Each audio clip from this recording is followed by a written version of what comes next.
say when he started to get like 3, 4, 5, 6, that kind of age, a lot of our friends all had children at the same time.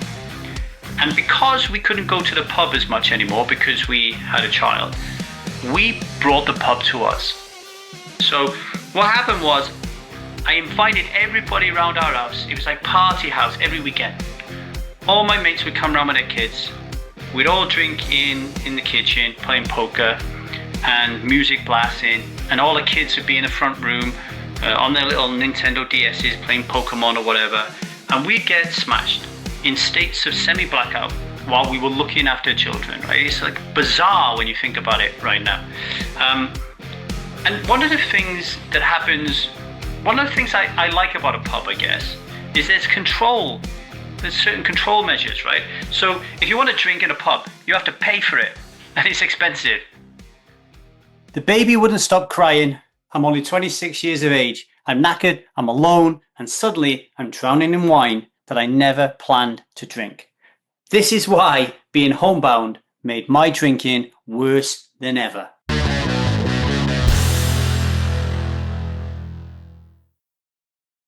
Hello everybody, my name is Davy. I am not an alcoholic. I refuse to be anonymous. I am someone who lives a self-led life, alcohol-free as fuck, and I spend every waking moment of that life helping other people do the same. Like right now. How is everybody doing at home? A little rundown on what's been happening in the life of Shay Davy. So as you know, I've been in, no you won't know, will you? I've been in Jeju in South Korea for the past month.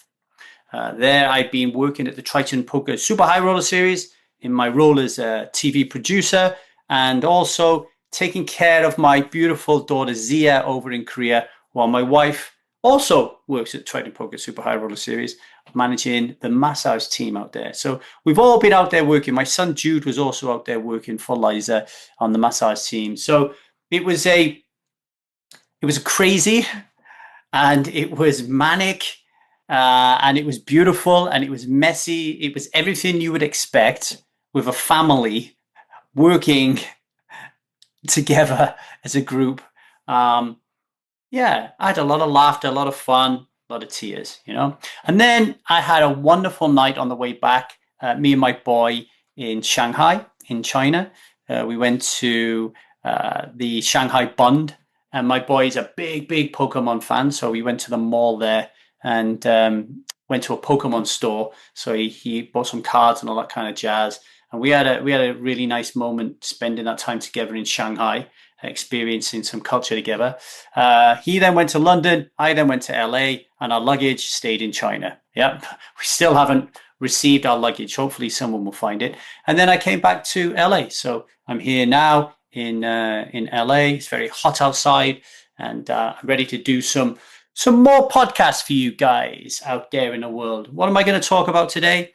I'm going to talk about why being homebound made my drinking worse. Because I think there'll be a lot of you out there who fell into the same trap, are falling into the same trap, or will fall into the same trap in the future if you're looking to have children. Because this is all about children, right?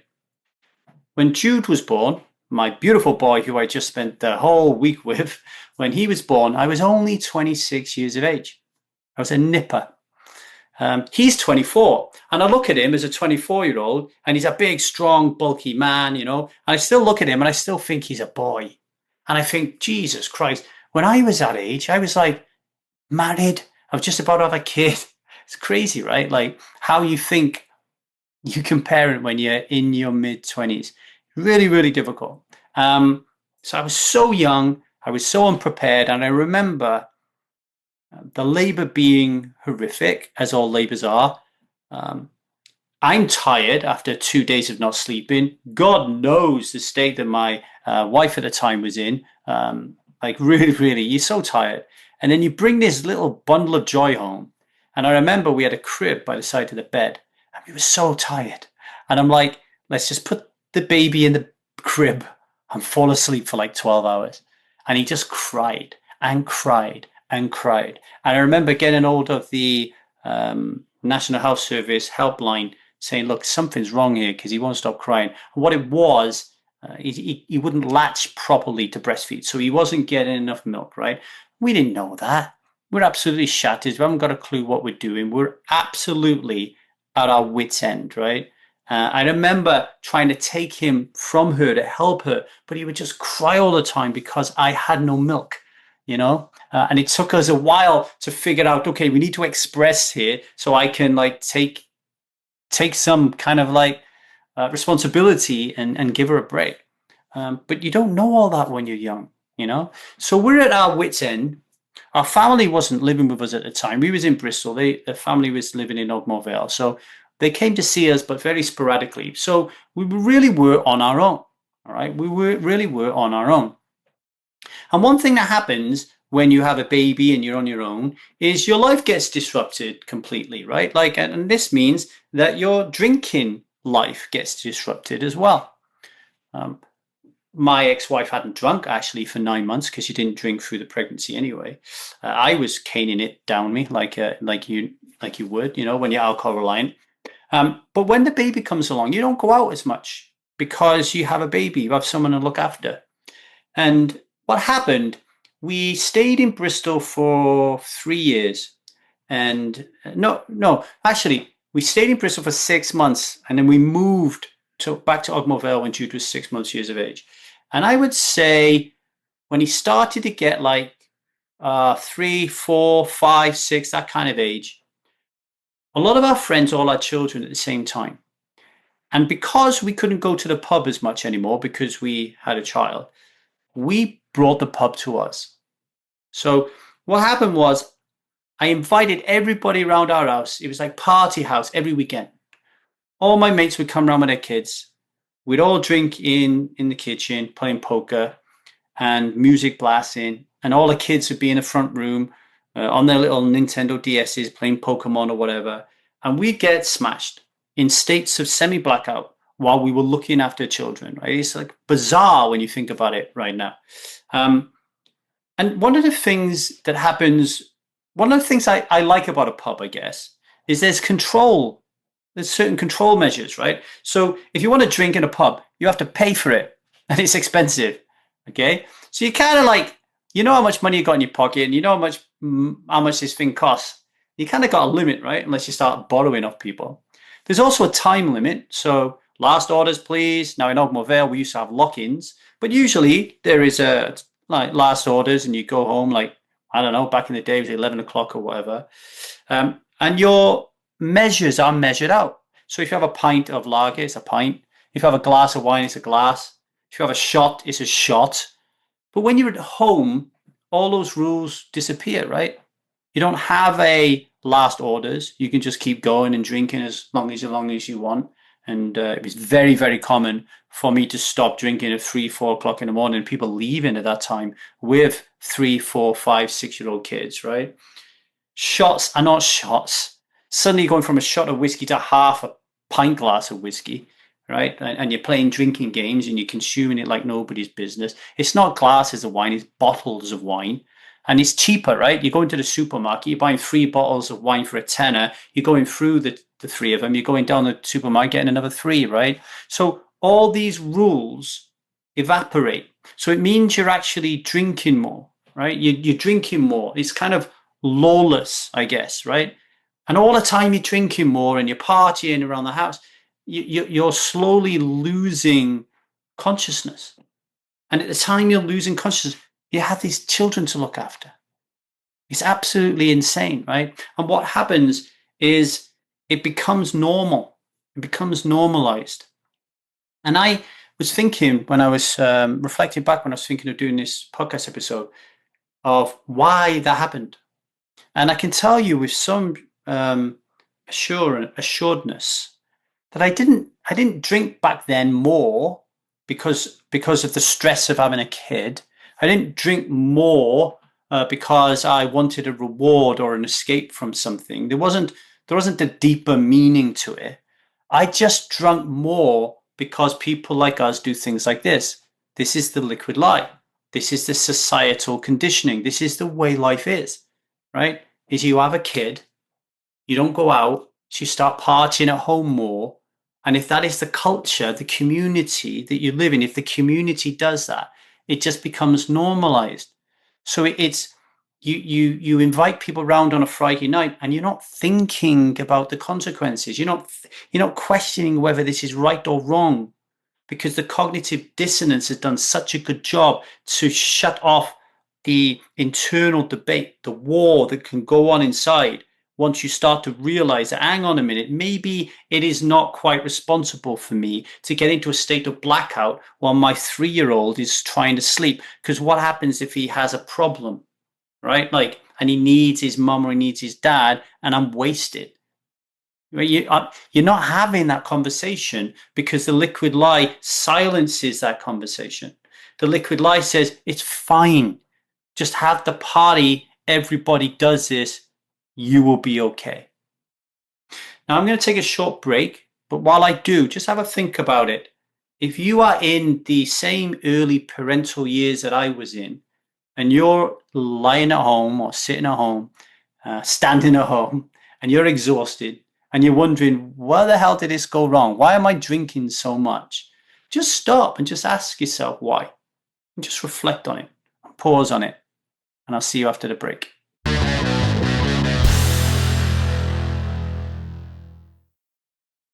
If you are beginning to notice the creep of alcohol into your evenings, especially since becoming a parent, you are not alone, and it's not your fault.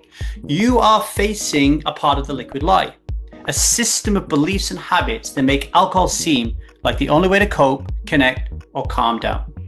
Strive Foundations exists to challenge that lie and to offer something better, a way to feel in control again without pouring another drink. So join us and take the first step towards living alcohol-free as fuck. www.thestrivemethod.com/foundations. Join today.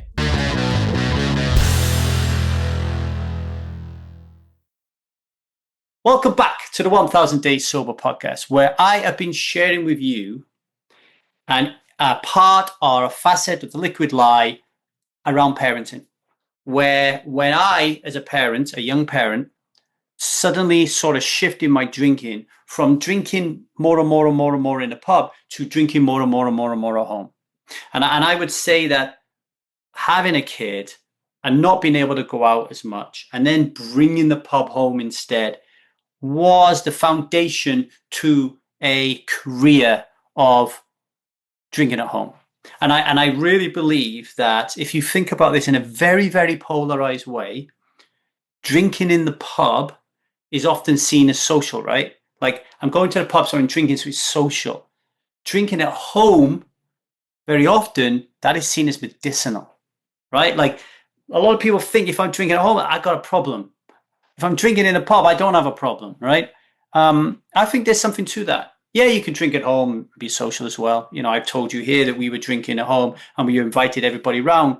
But the fact that we were inviting everybody round and then drinking at home with our kids present became normal, actually drinking at home just became normal.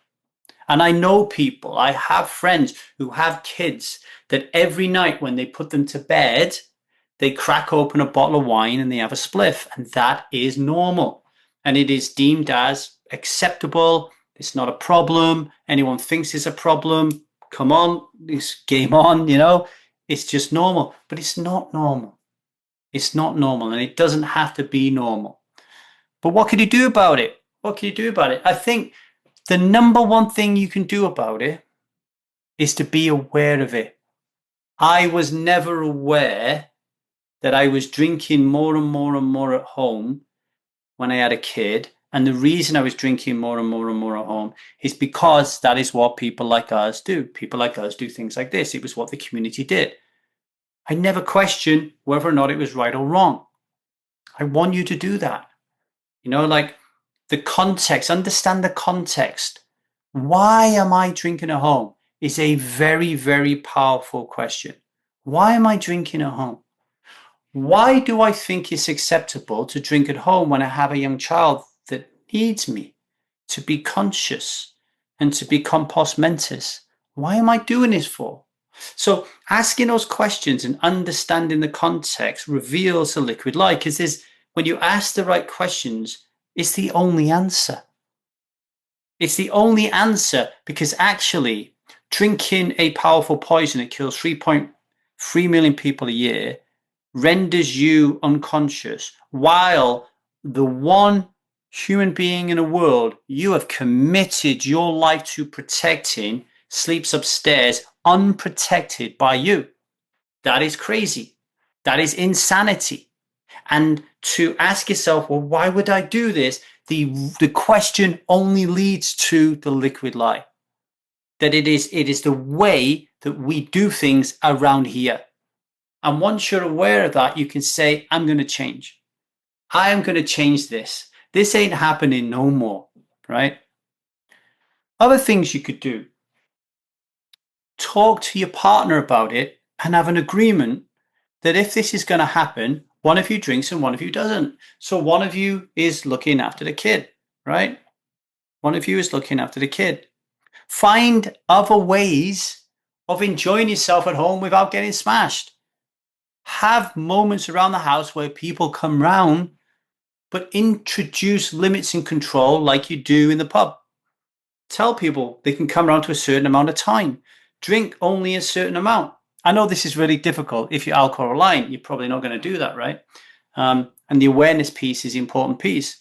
But if you really do want to drink at home, you've got to try to put some controls in place to kind of make sense of the senseless, make sense of the senseless. So it is really, really difficult. It really is. Maybe the right thing to do is to not drink at home at all. Maybe the right thing to do is get yourself a babysitter.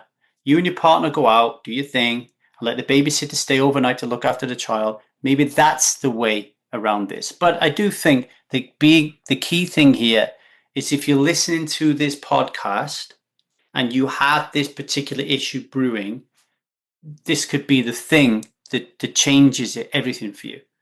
It's just a realization that, holy shit, Lee's right.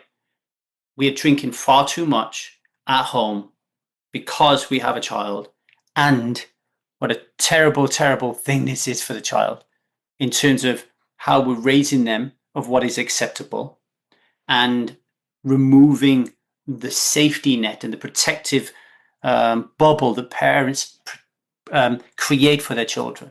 Okay, so I know it's really difficult though, because this thing it just creeps up on you. And at the same time, you're probably at your most vulnerable because you're really struggling, probably, especially if you're the woman. Because, sorry, men, but the woman will likely take on much more of the child rearing burden, and the guy will the guy's parts will allow that to happen, right? So the women are particularly vulnerable for this, I think, of I need to reach for my bottle of wine every night because what else do I have, right? So just be aware of this. It's a real, real problem.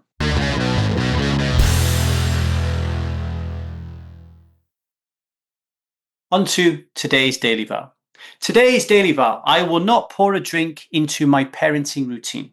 I will not confuse chaos with connection. And just because you're home doesn't mean you have to drink there. If this episode hit home, please do me a favor, rate and review the show. It could help other homebound parents find their way out, right? Really, really important. Okay, are you ready for today's sovereign vow? Hand on your heart, hand on your belly, big deep breath. Okay, repeat after me. I am a striver who is alcohol free as fuck, and I will not drink today because that is not what I do, and that is not who I am. Until tomorrow, much love everybody, and strive on.